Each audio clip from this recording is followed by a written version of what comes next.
while, but had recently found a new little apartment which seemed to be working out for him. A big reason he was always looking for somewhere new and never quite felt at home was because in September 2015, tragedy hit the Reardon family. They lost their mother Evelyn to cancer, and Jacqueline said that for Marcel, who was the closest to her, the loss had really taken a toll on him. Jacqueline said that he had hit the bottle hard, leaning on it to numb his pain. Over the months since her deaths, Marcel's drinking had increased to a dangerous point, and he was spiralling into a terrible place, losing more and more control. He knew it was happening and was trying to pull it back, but was finding it tough now in the midst of an addiction. In early May 2016, several 911 calls were made about Marcel, saying he was intoxicated and acting aggressively. Although when the officer got there, they deemed there wasn't enough to make an arrest, and Marcel seemed to be okay. One of his friends had also run into him at a downtown soup kitchen. She was ahead of him in the queue, and he ran up to her asking to cut in front. "Karen, can I jump ahead of you? I haven't slept and I haven't eaten in 3 days," he said. His family knew he was struggling, but not to this extent. On the evening of May 7th, 2016, Marcel visited his sister Jacqueline and brother Scott for dinner. The mood was sombre, as the aim of the meet-up was to put flowers together as a tribute for their mother, something Marcel was finding tough. But the day went as smoothly as it could, and as Marcel said goodbye, they arranged to see each other a few days later for a family barbecue. He told them he was feeling more positive, as he had signed up to a welding course, so he could get himself back into work and into a good routine. This was great and encouraging news for his family. He hugged Jacqueline and headed off shouting, "Love you, Jackie," as he went. "Don't forget to call me later," she shouted back. Just a few hours later, Marcel was sadly back on the police's radar again. He was arrested for breaching an order not to consume alcohol, and officers had picked him up in a subway begging people for food. He was held in the lockup for his own safety, and when they were happy he had sobered up, they released him at about 1 p.m. the following day. He left the building in his red sweater, a jacket and his cargo bottoms. He pulled a newspaper out of his jacket and walked off into town. May 9th, 2016. Authorities responded to a call from the Harbourview Apartments at 91 Brazil Street. The building superintendent, Jack, had called 911 when a resident had alerted him to something near the stairs to the rear of the building. Someone was lying on the ground, almost tucked under the steps, and the resident thought maybe they were sleeping rough and had taken shelter there overnight. But as they got closer, they saw a pool of blood and what looked like brain matter and bone nearby. The man was wearing a red sweater and cargo bottoms, and inside one of the pockets was a wallet. The wallet contained a folded-up birth certificate. This confirmed that they had found the body of Marcel Reardon. He had been beaten to death. There were marks in the mud near his body, which showed he had been dragged there, so where he had actually been killed, along with the why, wasn't clear. On May the 9th, 2016, at approximately 9:35 a.m., RNC officers with Patrol Services Division, the Criminal Investigation Division, and the Forensic Identification Services responded to the report of a sudden death in the area of Brazil Street in St. John's. Based on the results of the autopsy performed by the Office of the Chief Medical Examiner, the RNC is confirming that the cause of death has been ruled as a homicide. The victim of the homicide has been identified as Marcel Reardon. At this time, there have been no arrests made, and the investigation is ongoing. The RNC Major Crime Unit would like to thank the media, members of the public, for their assistance so far in this ongoing homicide investigation. We encourage to ask people to come forward with any information, to contact the RNC at 729-8000, to contact Crime Stoppers if they choose at 1-800-222-8477, and they can also provide information anonymously to Crime Stoppers at nlcrimestoppers.com. How did Marcel Reardon die? The circumstances surrounding the man's death, Mr. Reardon's death, is part of the investigation, and we're not going to be releasing that information at this time. Was there a weapon used? Again, with regards to a weapon, it's still part of the ongoing investigation. That information is of evidentiary value, so we will not be releasing it at this So point. you can't say if you've recovered anything in the way of a weapon? We can't say at this time. Do you believe he was killed at Harbourview Apartments or on that grounds, or is it possible that that was just a dump site and there's another crime scene? Again, the circumstances with regards to the scene would be of evidentiary value, and we can't comment on it at this time. See, no arrests have been made, but are there any suspects? Are you looking for anyone? We do not have any suspects at this time. However, we're continuing to actively investigate the matter, and we ask that if anybody has any information on this death, to contact the RNC at 729-8000 or Crime Stoppers at 1-800-222-TIP. From searching his name and working out the last known place he was living, the apartment he was found by had no links to him at all. More frustratingly still, the camera that was directly above where everything had happened wasn't working. Near to Marcel's body, however, they bagged up some cigarettes and a lighter, as well as an empty beer bottle. The chief medical examiner in Newfoundland and Labrador since 1996 said that Marcel's injuries were some of the most damaging he had seen in all his years, so bad in fact that his family were not allowed to see him. The wounds were largely to the back of his head and were so severe it was impossible to determine how many times he had actually been hit, but it appeared that a hammer had been used. His blood alcohol level was about 4 times the legal limit. Authorities said they had seen a lot in their jobs before, but this case was particularly gory, disturbing and draining for them. A lot of stories about him moving around from place to place in St. John's, having some problems with alcohol, problems with drugs. How did all of that happen? I don't know how it all happened, but I know, like I just said in my writing here, that he lived a life that we all weren't accustomed to, that not everybody was accustomed to. So when it comes to his alcohol, I don't know how much he was into it in the past, but coming down here after my mom passed is when he, from my understanding, is when he got more into the alcohol. He lived with us for 6 months. We never had any issues with him at all. If he did have a six-pack, he'd drink it, he'd be quiet, we wouldn't have no issues. And I mean, it was me and Scott lived there, my children lived there. We never ever had any issues with him. So in the last year, how much contact would you have with him? How often did you see him? I used to see him about once a month, and he'd call 20 times a day. For what? Just to have a conversation. Ask me how I'm doing, or what I'm doing. And the same here. Just normal conversation. Same here. He would call all the time, and he just wanted to talk. Had you heard of the murder in St. John's, or a body being found in St. John's, before the police approached you? I had read on Facebook, I had seen an article that had stated that the body of a young man was found. So it would never occurred to you that it was Marcel? No. I kind of went to like a body shake and couldn't breathe, and it's like, okay, seriously, who did it? Like my first thoughts was, who did it? Who did it? That was it. Who did it? I walked out in the kitchen to see 2 RNC officers there. I was in shock. I think I still am, like I'm still in denial. Yeah. Still waiting for that phone call from him. Yep, me too. When the phone rings at a certain time in the night time and it comes up private number, I think, even though no, Marcel's gone, it's like, yeah. Marcel's calling. In my opinion, what's making it a little harder for them is that they didn't get to see him. Not even for a minute they weren't allowed, because there was too much damage done to him. An officer who had been patrolling the Shamrock City area the previous night said that he had given Marcel another warning for being drunk and disorderly outside a bar. This was at 8 p.m, just over 12 hours before he was found dead. The bar in question remembered him and could also point police to the people he was drinking with, Kevin O'Brien and Jessica Peach. They were actually even still outside the bar, loitering around. The pair said they were drinking with Marcel along with a woman called Anne Norris, but they had left him at around 1 a.m. and hadn't seen him after this. They were asked to come in and answer some questions at the station, and they said they were happy to. Both Kevin and Jessica had the same story. On the day of May the 8th, they had been walking around the streets asking people for spare change. Marcel soon tagged along with them.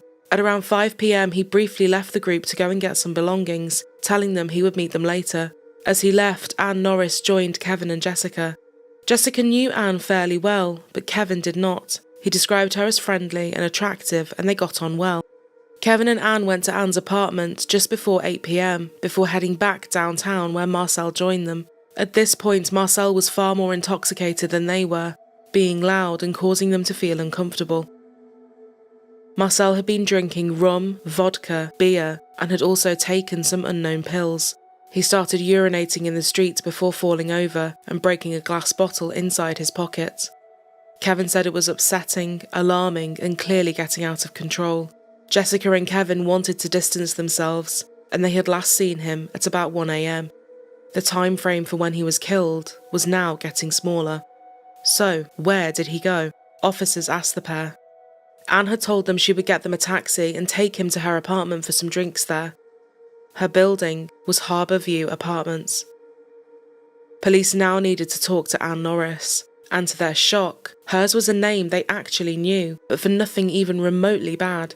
A lot of Anne's life had revolved around sports, and she was called a star athlete by people. She was frequently in the local papers and on the news for her and her team's achievements. She was a former basketball player, having played on the Newfoundland and Labrador under-19s team, and at the Junior National Championships, and at the Canada Games.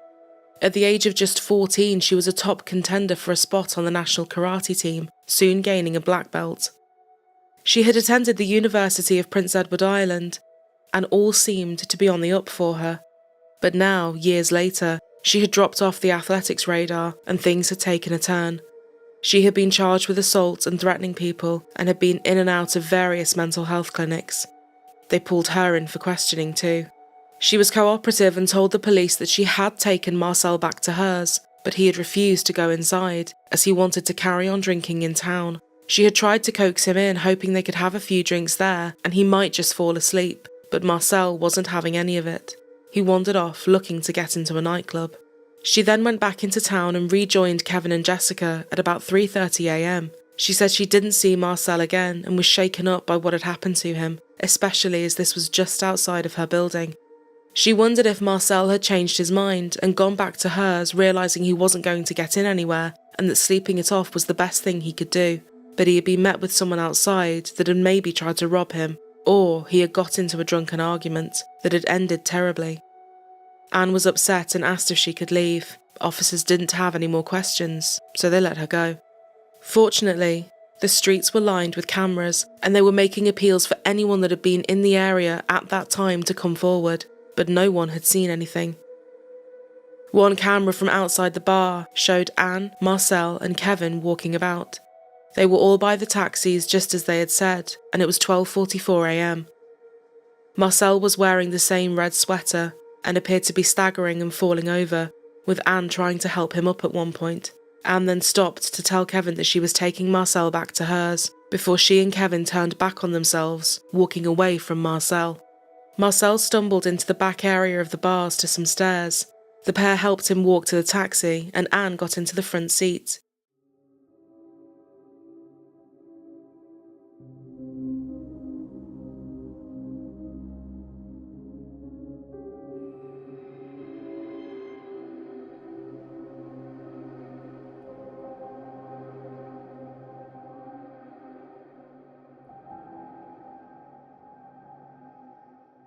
Kevin said goodbye to Anne through the window, and Anne and Marcel both drove off, leaving Kevin at the bar.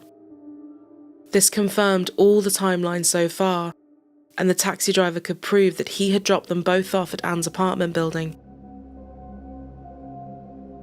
Kevin and Jessica stayed in town buying a few things from a shop and bar hopping until about 3:30 a.m, when they met back up with Anne, just as Anne had said. But now, she was wearing different clothes.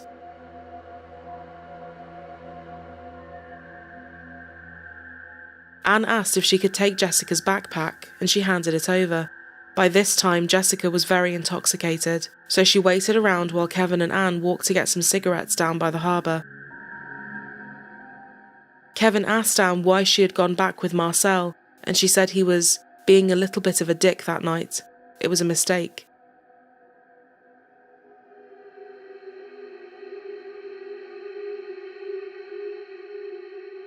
While Kevin smoked on the edge of the harbour, he heard splashing around. He turned to see Jessica's backpack floating in the water.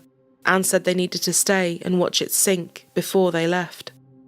Anne, Kevin and Jessica then all headed to Anne's apartment to sleep. Just a few hours later, when everyone woke up, Anne told them they both had to get out, and as they were leaving, they ran into police officers and yellow tape outside the front of the building. They had no idea the person they had been with just hours before was lying dead just a few feet away from them.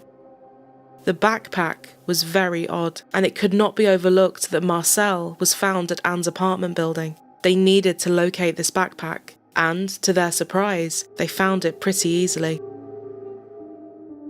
Inside the bag was some rope and some light-coloured jeans, which were wrapped around a hammer. Inside the front pocket, they found a wallet, which linked to Jessica Peach. How Anne got everything in there without anyone seeing, or if they did, is not known.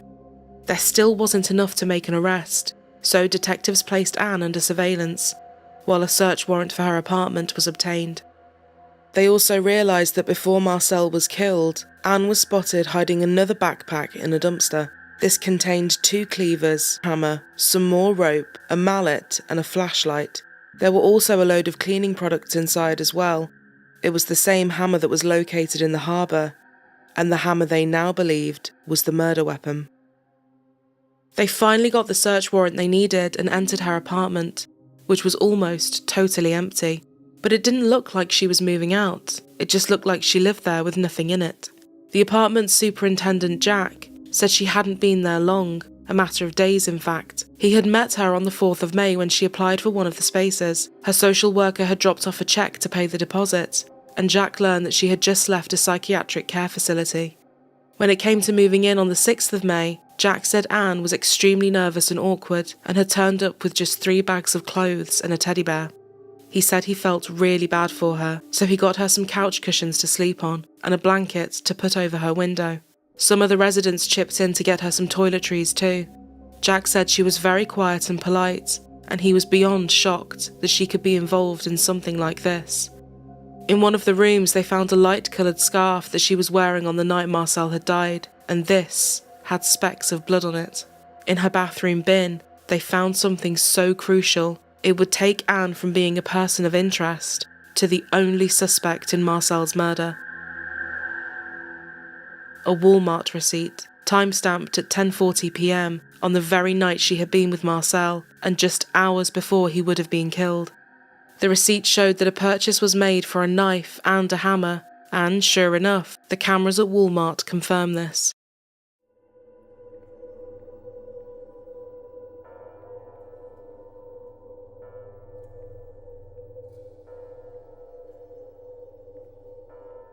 The cashiers described her as odd, and her behaviour unsettling.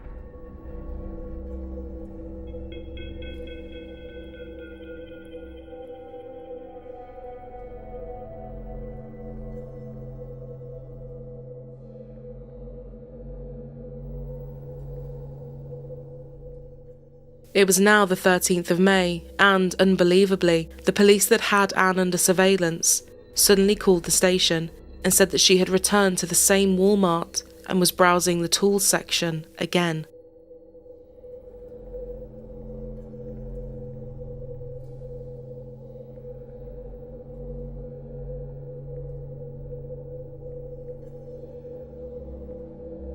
Backup was now on the way, and everyone was worrying that there could be a risk to someone in the store.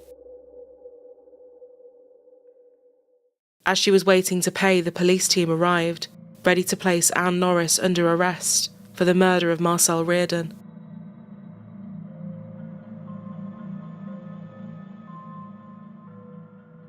She was soon charged with first-degree murder. Anne didn't try to deny anything and admitted that she had hit Marcel over the head several times that morning, but she wasn't giving anyone a reason as to why. She said she had killed him at her apartment and dragged his body under the stairs before running back into town to meet with Kevin and Jessica and, unbeknownst to them, to dispose of the evidence. Marcel's family said they couldn't believe that Anne had done this all by herself. Marcel was a big man and they doubted her ability to be able to drag him and hide him herself, but police said they weren't looking for anyone else in the case, and Anne said it was all on her. A hearing was held to find whether there would be enough evidence to send this to trial, and it was determined that there was. Things moved quickly, and it took just 4 hours to select the jury members. The now 30-year-old's murder trial began on January 22nd, 2018.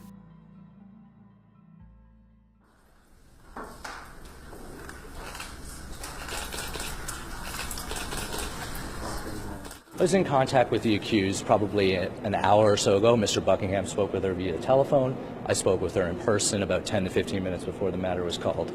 Your Honor, this is Jonathan McDonald. At this time, details are scarce. We really can't offer much in the way in terms of the details, but we can say that we have been retained by her and we will be representing her going forward. Despite admitting to killing him, Anne Norris pleaded not guilty, and her team was pushing for her to be found not criminally responsible. An expert testified that Anne had spoken to him, and he believed she had schizophrenia. He said that she had seen Marcel as a threat for some reason that night. From what she had told him, Marcel had been sat on the steps outside, possibly even falling asleep or passing out, his back to the door. Anne, who was upstairs in her apartment, got scared that Marcel was going to hurt her. She grabbed the hammer she had just bought, crept out behind him, and beat him to death. He said in her mind she was acting on some sort of preemptive self-defense, but the prosecution were pushing for a first-degree murder conviction. They said the evidence presented showed that she had clearly planned a very deliberate killing. She admitted she had kept hitting Marcel until she was sure he was dead, showing she knew she was going to kill him but continued her attack. They said he was very drunk and incapacitated, unable to fight her off or even really know what was happening until it was too late. And if it was some sort of self-defense, why hadn't she called for help after the fact and alerted someone? Instead, she hid him away and disposed of the evidence to cover her tracks. She had then continued to lie to the police in her first interview. The prosecution argued that the preemptive hiding of the murder weapon and cleaning products had to be questioned. Her father Brian testified that his daughter's mental health had started to decline and deteriorate after she told her parents she was going to the police about several alleged sexual assaults. Upon hearing this, it was the only time that Anne showed any reaction in court and burst into tears. Brian said that one night she called him, begging him to come home. When he got there, she was hysterical and all the cupboard doors in the house were open or torn off. She couldn't talk, eventually writing on a piece of paper that she had been molested. She said that she had been assaulted by one of her coaches, and this had ended her future sports career. She said she had also been assaulted by her ex-boyfriend, claims he vehemently denied in court. When she reported these incidents to the police, they had big concerns about her mental health, and her cases were put on hold. Her father said she had even accused him of assault. She said when she realised it wasn't true, she said, "What's wrong with me? It feels so real." Brian said she was convinced her family were trying to poison her and that people were breaking into her room while she slept. She was later diagnosed with bipolar disorder and psychotic symptoms. While in the treatment facility just before she moved into the apartment block, professionals inside said she would go from punching walls and being aggressive to laughing and joking with them. They really didn't know what mood she was going to be in, hour to hour. Whilst Anne had been in the Women's Correctional Facility in Clarenville awaiting trial, an informant had recorded a lot of their conversations. In one, Anne made up a rhyme, singing "Goodnight Marcel" and laughing about it. The prosecution were left disappointed when most of these recordings were actually excluded and not allowed into evidence. The judge said they didn't have any relevance and would have an excessive, prejudicial impact on the jury. This was a big blow for the prosecution, as they argued it was completely relevant to the case. After a month-long trial, it was now up to the jury, and people really had no idea as to which way it would go.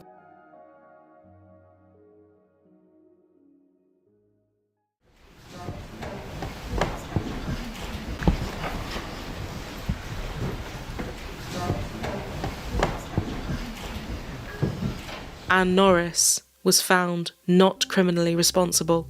Marcel's brother stormed out of the courtroom as the rest of his family cried. One journalist in the courtroom said the verdict of not criminally responsible was so rare, it really did shock people, as so much has to be proven for this to be the case. And alongside her own admissions, it seemed to be quite a strange verdict. Following the verdict, the board had 3 options for those who were found not criminally responsible. an absolute discharge, a conditional discharge, or detention with or without conditions.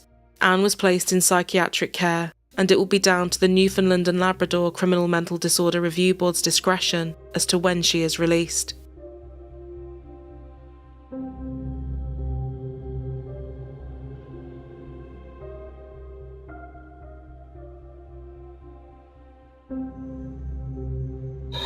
Well, obviously we thought it was the right result. That's what we argued for in the first place.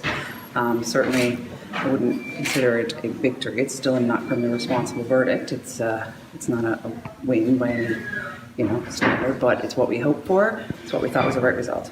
Do you think these were very tough issues for this jury to try and decide? I think they were very tough issues. I think the jury did an amazing job. They were obviously very dedicated. They paid a lot of attention. They asked very smart questions. They were, I think they took their role very seriously.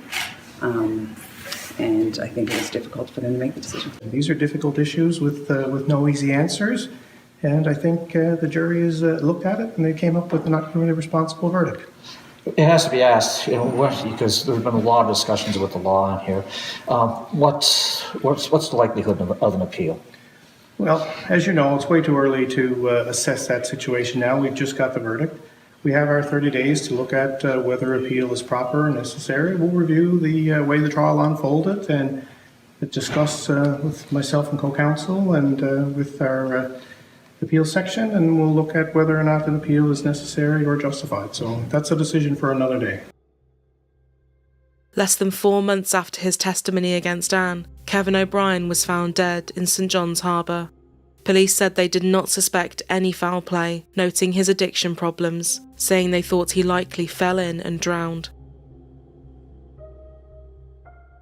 The prosecution filed an appeal against the verdict with the Supreme Court of Newfoundland and Labrador, stating that evidence was improperly excluded from the trial.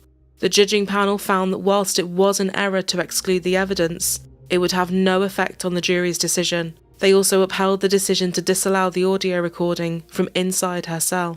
It was ruled that there was no basis for a new trial. Still fighting, at the end of 2019, the Crown then took their appeal to the highest court in the country, the Supreme Court of Canada. But again, it was dismissed right away, and the Supreme Court gave no reason as to why. Anne has never said what really transpired between the pair, and her defence team say she might not even ever remember.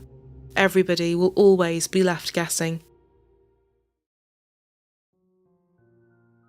Marcel was laid to rest with his beloved mother Evelyn, lying side by side. Jacqueline said she always looks at a picture that Marcel gave to her. It is of a bridge over a peaceful lake at sunrise. When he gave it to her, he said, "This should remind you that everything is water under the bridge. Just let things go." Something she tries to live by for his sake and memory, but with the feeling of no justice being served. To let it go is a bitter pill to swallow. Marcel's life had been spiralling, and he was struggling to claw things back, but he was trying. His family said Marcel would have given you the shirt off his back and done anything for anyone. He wanted to get better for his family, and it is tragic to think that his life was ended before he even had a chance to make the changes